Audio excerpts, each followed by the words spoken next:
Trečiadienio rytą lietuviško maisto restorano Agotos Gryčia virtuvėje dėjosi neįprasti dalykai. Krepšininkai tvirkai sukosi prie puodų. Komandos SKM Agotos Gryčia krepšininkai Tomas Urbelionis ir Paulas Vilkas pirmą kartą gyvenime savo rankomis gamino milžiniškus cepelinus.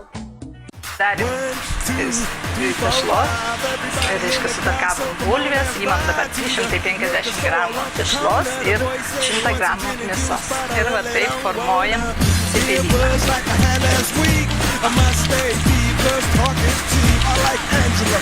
Ir metam į verdantį vandenį.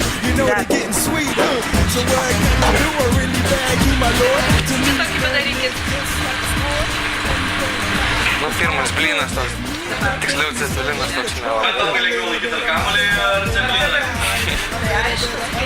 Cepeliną. Paimam 350 gramų tešlos, 100 gramų mėsos. 100 gramų mėsytės, labai skani mėsytė, ir suminkom cepeliną. Koks labai ingredientas yra cepelinų, kad jie tokie skanūs? Meilė, daug meilės, labai daug meilės. Viskas Agotos Gryčia yra paruošta su meilė. Kaip ir aikštelėje, taip ir po sunkaus darbo virtuvėje reikia atsigaivinti. Pats komandos treneris Arūnas Umbrasas vyrams padavė po tikros lietuviškos giros puodelį jėgoms atgauti. Virtuvėje gamina cepelinus, salotas, tai čia kaip bus dabar po kiekvienų rungtynių visai komandai gaminsit valgyti?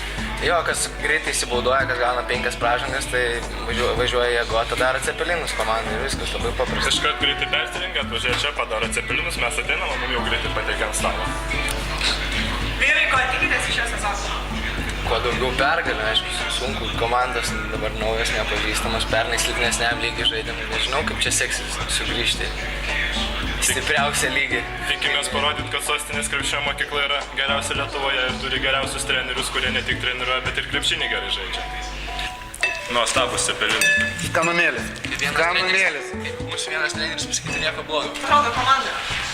Komanda atrodo šauniai, galiu pasakyti, labai retai, kada tekia dirbti su tokia komanda, kuri turi tiek entuziazmo, tiek noro, tiek pastangų. Aišku, meistriškumas yra įvairus, bet kad vyrai nori sportuoti, stengiasi, tai matau labai didžiulį pliusą. Ir tikėsimės, pradžioj gal nerodysim tokių kažkokių labai jau gerų rezultatų, bet manau sezono metu įsibėgėsim ir bus rezultatas teigiamas. Kaip galvojate, ko galime pasiekti šiais metais?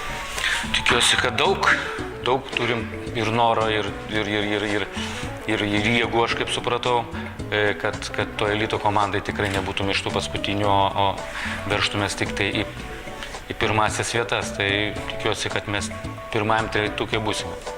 O šiandien vyrukai padirbėjo virtuvėje, tai čia kaip planas visiems metam juos?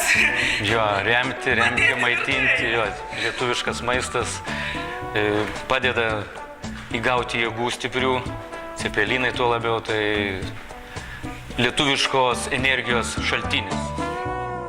Agotos Gryčios vadovas Egidijus Petrauskas neatmeta galimybės ir pats pasirodyti vienose iš rungtynių bei papildyti taikliais metimais komandos SKM Agotos Gryčia taškų kraitį.